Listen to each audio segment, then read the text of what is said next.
बोलता है कि अस्ति महित तिलकम सरस्वती कुल गृहम महानगरम नामना पाटलिपुत्रम परिभूत पुरंदर स्थानम। अरे जो दामोदर गुप्त कवि है वह अपने काव्य कुटनी मताक में लिखते हैं कि जो पटना है, जो पाटलिपुत्र है, वह आज से नहीं बहुत पहले से सरस्वती का घर रहा है, मतलब विद्या का केंद्र रहा है। यानी कि पृथ्वी पर कोई विद्या का घर है तो वह पटना है। कौन है? पटना। आप लोग अभी भी जानते होंगे कि पटना पढ़ाई लिखाई में बहुत आगे है। पटना से लोग क्या नहीं निकालता है ना। कहता है कि इतिहास से सूर्यते, कहता है कि इतिहास में सुना जाता है, इतिहास में सुना जाता है। यत्र गंगा तीरे बुद्ध काले पाटली ग्राम स्थित आसित। कहता है कि इतिहास में सुना जाता है बुद्ध के काल में, बुद्ध के समय में, महात्मा बुद्ध के समय में यह जो पटना है यह एक गांव था। यह क्या था? गांव था। जो कि गंगा नदी के किनारे बसा हुआ था। फिर से समझिए, कहता है कि इतिहास में सुना जाता है। इतिहास का मतलब जो बीत गया, इतिहास का मतलब जो बीत गया। तो कहता है कि बुद्ध के समय में ऐसा सुना जाता है कि यह जो पटना आज महानगर है, बहुत बड़ा शहर है, वह बुद्ध के काल में एक छोटा सा गांव था जो कि गंगा नदी के किनारे बसा हुआ था। किसके किनारे? गंगा नदी। और जिसका नाम था पाटली ग्राम। क्या नाम था? पाटली ग्राम। तो हम याद क्या करेंगे कि बुद्ध के समय में पटना का नाम क्या था? क्या नाम था? पाटली ग्राम। क्या नाम था? तो हम याद रखेंगे कि बुद्ध के समय में पटना का नाम था पाटली। क्या नाम था? कहता है कि यत्र च भगवान बुद्ध बहु कृत्वा समागता। और क्या कहता है जी कि जो भगवान बुद्ध थे इस पाटली ग्राम में बहुत बार आए थे, बहुत बार आए थे। तेन कथित आसित यत ग्राम योद्यम महानगरम भविष्यति। और यह भविष्यवाणी करके गए थे कि यह जो आज छोटा सा गांव पाटली ग्राम है यह आगे चलकर महानगर होगा। क्या होगा? महानगर। अरे यह जो आज एक छोटा सा गांव है पाटली ग्राम, यह आगे चलकर महानगर होगा। क्या होगा? महानगर। यह भविष्यवाणी कौन किए जी? भगवान बुद्ध, महात्मा बुद्ध। किंतु, लेकिन किंतु लग गया जी। कलहस्य अग्निदाहस्य जलपुरस्य च भयात सर्वदा कांत भविष्यति। लेकिन भविष्य में यहाँ पर हमेशा कलहस्य का मतलब होता है कि कलह, लड़ाई झगड़ा होते रहेगा। कहाँ पे? पटना में, पाटलिपुत्र में। कौन भविष्यवाणी किया था? भगवान बुद्ध भविष्यवाणी किए थे कि जो पटना है यहाँ पर हमेशा कलह होते रहेगा। कभी राजनीतिक कलह तो कभी और तरह के कलह, मतलब कि हमेशा लड़ाई झगड़ा होते रहेगा। दूसरा और क्या होगा? तो जलपुरस्य, बाढ़ आने का खतरा हमेशा रहेगा। कहाँ जी? पटना में। तीसरा अग्निपुरस्य, अग्निदाहस्य, मतलब कि आग लगने का डर, आग लगने का हमेशा लगा रहेगा। कहता है कि कालांतर ने जैसे जैसे समय बीता, समय धीरे धीरे बीतते जाता है, तो वही लिखता है कालांतरे, यानी कि समय का अंतर में पाटली ग्राम, पाटली एवं पाटली पुत्र समिति कथती। जब धीरे धीरे समय बीता जी, तो जो अभी हम पाटली ग्राम बोल रहे थे अब इसका नाम हो गया पाटली पुत्र समिति। क्या नाम हो गया? पाटली पुत्र। क्या बोलता है कि जो पहले पाटली ग्राम के नाम से जाना जा रहा था, जब धीरे धीरे समय बीतते गया तब इसका नाम हो गया पाटलिपुत्र समिति। कहता है कि चंद्रगुप्त मौर्य, चंद्रगुप्त, समझिए फिर से, चंद्रगुप्त मौर्यस्य काले अस्य नगरस्य शोभा रक्षा व्यवस्था च उत्कृष्टा सिद्धति यूनान राजदूत मेघास्थनेज स्वस्मरणेषु निरूपयति। कहता है जी कि यूनान के राजदूत मेघास्थनीज, कहाँ के राजदूत? तो इसको भी याद रखेंगे, यूनान का राजदूत का क्या नाम था? मेघास्थनीज। यह अपने कौन सा काम में जी? अरे बताइए।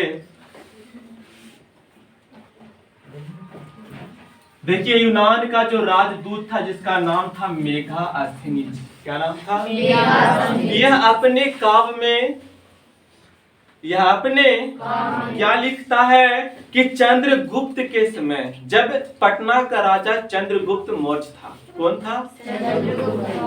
अरे कौन लिख रहा है? यूनान के राजदूत यूनान के राजदूत मेघास्थनीज अपने काव्य, अपने ग्रंथ, अपने किताब में लिखते हैं कि जिस समय पटना का राजा चंद्रगुप्त मौर्य था उस समय इस नगर का शोभा, रक्षा व्यवस्था अति उत्कृष्टा यानी कि बहुत अच्छा था, बहुत अच्छा। और अस्य नगरस्य वैभवं प्रिय दर्शनी अशोकस्य समय सूत्राम समृद्धि। और क्या है जी? कहता है कि लेकिन चंद्रगुप्त के बाद राजा अशोक, जिस समय पटना का राजा अशोक थे। कौन थे? आप लोग नाम सुने होंगे, अशोक सम्राट, अशोक। अरे बोलता है कि जब पटना का राजा चंद्रगुप्त मौर्य थे तब यहाँ का जो रक्षा व्यवस्था था वह बहुत ही अच्छा था, लेकिन जब राजा बन गए अशोक तब क्या लिखता है? अस नगरस्य वैभवं प्रिय दर्शनी अशोकस्य समय सूत्रम समृद्धम। लेकिन जिस समय पटना का राजा अशोक थे यहाँ पर बहुत ही सुख समृद्धि, बड़ी ही खुशहाली चल रहा था। कहाँ पे जी? कहाँ पे? पटना में। कहता है कि बहुकालम पाटलिपुत्रस्य प्राचीना सरस्वती परंपरा प्रवर्ता इति राजशेखर स्वकाव्यमीमांसा नाम के कवि शिक्षा प्रमुखे ग्रंथे सादरम समरति।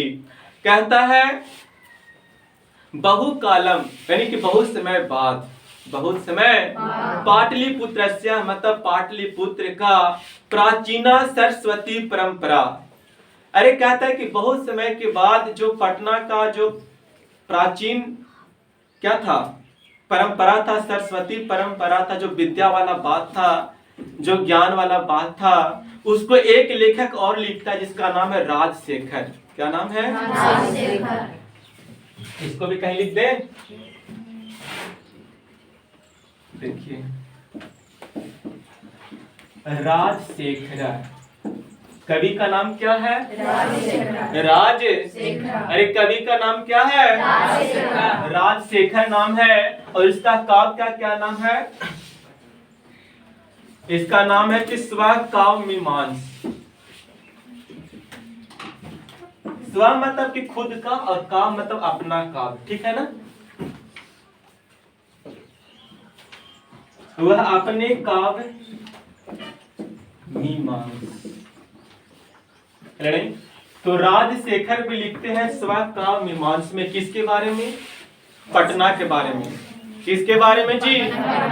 पटना के बारे में। क्या लिखते हैं? कहता है कि अत्र उपवर्ष वर्षा विहा पाणिनि पिलिंग वायांगी बरुचि पतंजलि ई प्रतीक्षता खयातुम पचगम, है ना? इसका मतलब यह है, कैसे हिंदी कर लेते हैं।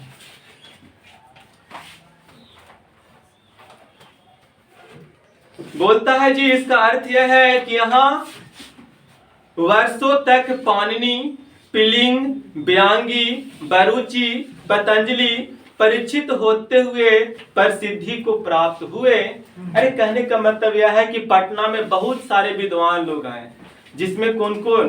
पाणिनि, पिलिंग, परीक्षित, पतंजलि इत्यादि। ठीक है ना। अब आगे आइए, कहता है कि कतिपयेषु प्राचीन संस्कृत ग्रंथेषु, कहता है कि कतिपयेषु प्राचीन संस्कृत ग्रंथेषु पुराणादिषु पाटलिपुत्रस्य नामांतरम पुष्पपुरम कुसुमपुरम वा प्राप्यते। अरे कहता है कि जो पहले का जो पुराना ग्रंथ था उसमें पटना का 2 नाम और मिला। बात आ रहा है समझ में। अरे जो पहले का जो पुराना ग्रंथ था इसमें पटना का 2 नाम और मिला। कहता है कि पुराने ग्रंथों में, पुराणों में इसका नाम था पुष्पपुर और कुसुमपुर। क्या नाम था? पुष्पपुर और लिख दे।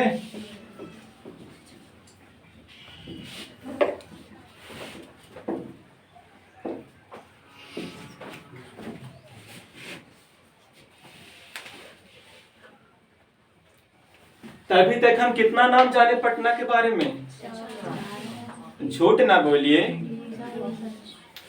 देखिए, पहला नाम जाने पटना, पाटलिग्राम, पाटलिपुत्र समिति, पाटलिपुत्र, कुसुमपुर और पुष्पपुर। टोटल कितने हुए?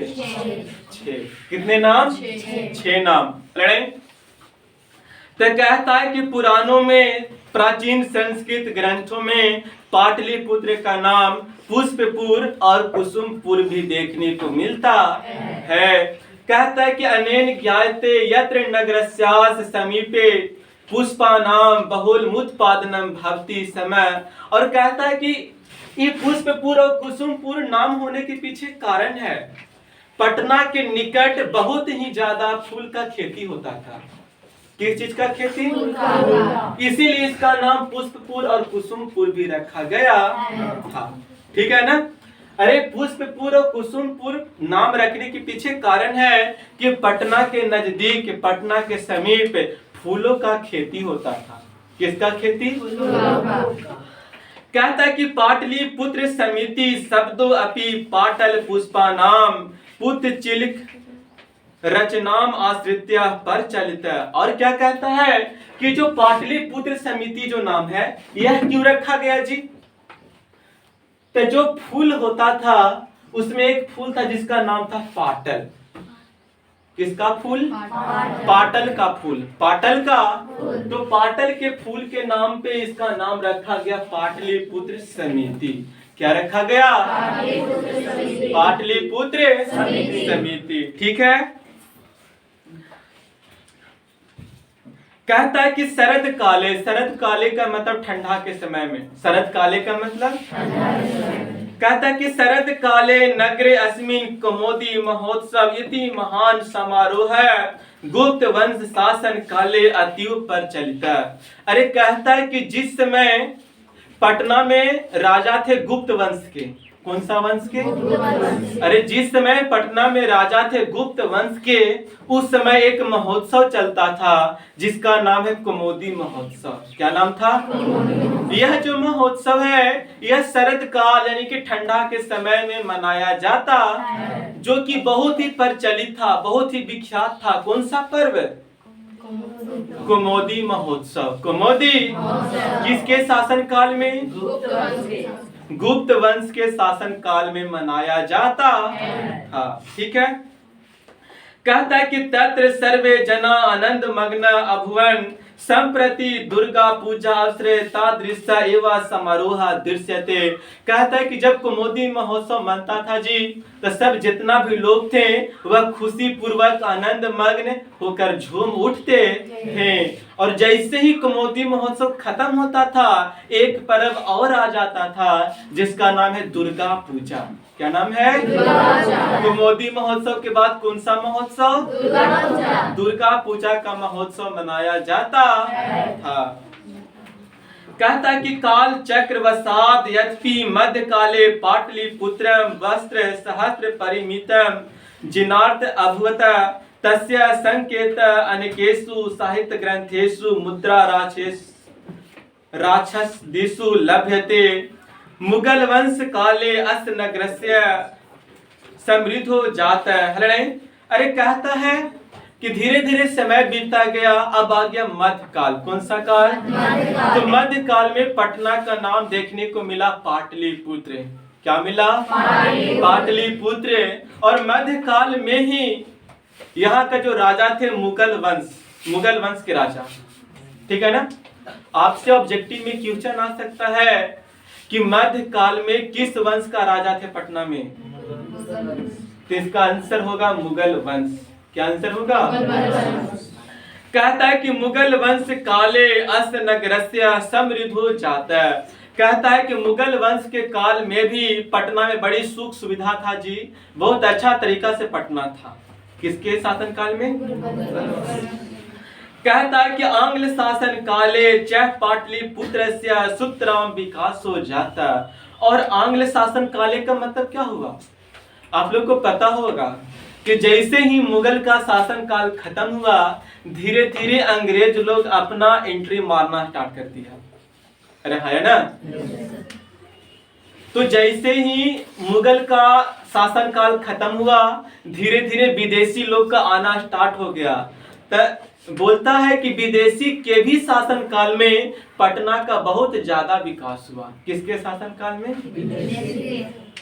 कहता है कि नगर मीदम का मतलब होता है नगर के बीचों बीच। नगर मीदम का मतलब नगर के बीचों मध्य काले, यानी कि मध्य काल में एवं पटनेति नामना प्रसिद्धम गाता है। कहता है कि आप अगर मध्य काल की बात करें तो मध्य काल में इस पटना नगर के बीचों बीच एक मंदिर था पटन देवी का। किसका मंदिर था? अयम च शब्द पतन मिति शब्दात निर्गत अस नगरस्य पालिका देवी पटन देवी अधापि पूज्यते।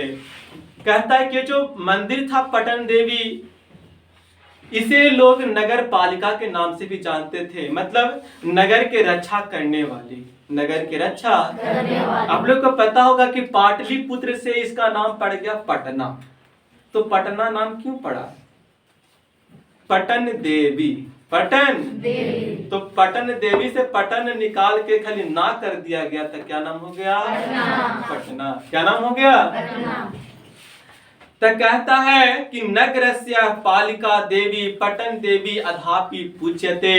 कहता है कि नगर पालिका, नगर को पालने वाली पटन देवी आज भी पूजनीय है। अगर आप पटना चाहिएगा तो पटन देवी मंदिर आज भी है, ठीक है ना, आपको मिल सकता है। अब कहता है कि संप्रति पाटलिपुत्रम इति विशालम वर्तते बिहारस्य राजधानी चासीत। कहता है संप्रति मतलब आजकल, यानी आज आधुनिक युग में, ठीक है ना। कहता है कि संप्रति आज पाटली जो पुत्र है वह बहुत ही विशाल है और बिहार की राजधानी नगर है। बिहार की फिर से समझिए। कहता है कि संप्रति पाटलिपुत्रम अति विशालम वर्तते बिहारस्य राजधानी चासीत। कहता है कि आज पाटलिपुत्र बिहार की राजधानी नगर है और यह बहुत ही विशाल है, बहुत ही विशाल है। कहता है कि अनुदिनम नगरस्य विस्तार भवति। और कहता है कि दिन प्रतिदिन इस नगर का विकास हो रहा है। दिन प्रतिदिन इस नगर का विकास हो रहा है। कहता है कि अस्यो उत्तरस्याम दिशि गंगा नदी प्रवहती। और क्या कहता है? इसके उत्तर दिशा में गंगा नदी बहती। यह क्वेश्चन पूछा गया है कि पटना के किस दिशा में गंगा नदी बहती है? उत्तर दिशा में। कौन सी दिशा में? कहता है कि तस्य ऊपरी गांधी सेतु नाम एशिया महादेशस्य दीर्घतम सेतु। और क्या कहता है? किस गंगा नदी के ऊपर एशिया का सबसे बड़ा पुल गांधी सेतु बना है।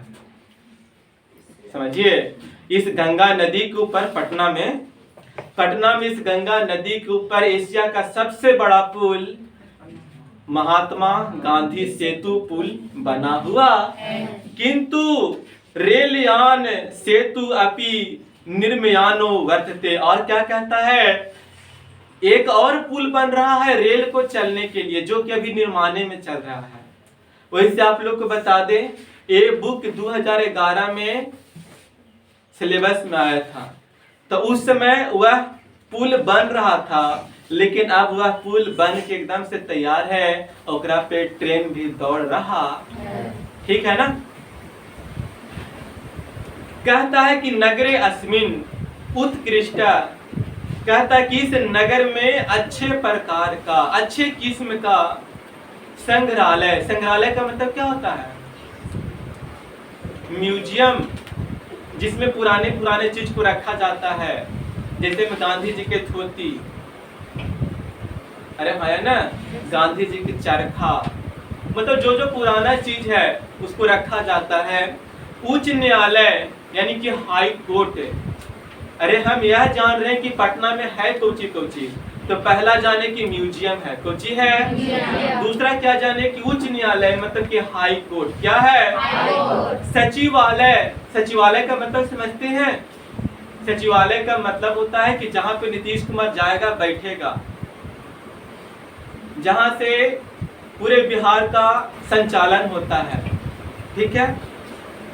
गोल गृहम मतलब कि गोल घर। गोल गृहम का मतलब तारामंडलम, तारामंडल। जैविक उद्यानम मतलब चिड़ियाघर, जू, है ना। मौर्यकालिक अवशेष, अरे जो हमारे यहाँ चंद्रगुप्त मौर्य था उसका अवशेष, कुछ कुछ बचा हुआ चीज आज भी है। ठीक है ना।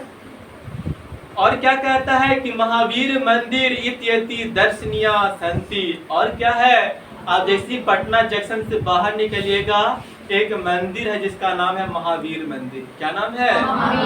ये सारे चीज दर्शनीय है, देखने योग्य है, देखने योग्य है। कहता है कि प्राचीन पटना नगरे, प्राचीन पटना यानी कि प्राचीन पटना नगर में, प्राचीन पटना सिख संप्रदाय, सिख धर्म का, सिख पूजनीय स्थल दशम गुरु गोविंद सिंहस्य जन्म स्थानम गुरुद्वारेति नामना प्रसिद्ध वर्तते। अरे कहता है कि प्राचीन पटना नगर में सिख धर्म के 10वें गुरु गुरु गोविंद सिंह का जन्म स्थान पे एक क्या है? गुरुद्वारा है जी। अरे क्या है? फिर से समझिए, प्राचीन पटना नगरे, प्राचीन पटना नगर में सिख संप्रदाय का पूजनीय स्थल दशम गुरु यानी कि 10वें गुरु गोविंद सिंह का जन्म स्थान है, जन्म स्थान है। अब आगे कहता है कि तत्र देशस्य तीर्थयात्राणि दर्शनार्थ मायन्ति। और क्या कहता है, इस प्रकार हमारे देश का यह तीर्थ स्थानीय स्थल भी है। कौन? पटना। कौन जी? पटना। एवं पाटलिपुत्र प्राचीन कालात् अधावति विभिन्नेषु क्षेत्रेषु वैभवं धारयति सर्व संकलित रूपेण संग्रहालय दर्शनीमिति पर्यटन मानचित्र नगर मिदम महत्वपूर्णम। और क्या कहता है जी, किस प्रकार से पटना अपने गौरव को धारण किए हुए है। और क्या बोलता है कि यह पर्यटन के मानचित्र पर भी है। कौन? पटना। ठीक है, आज इतना ही, बाकी के कल पढ़ेंगे।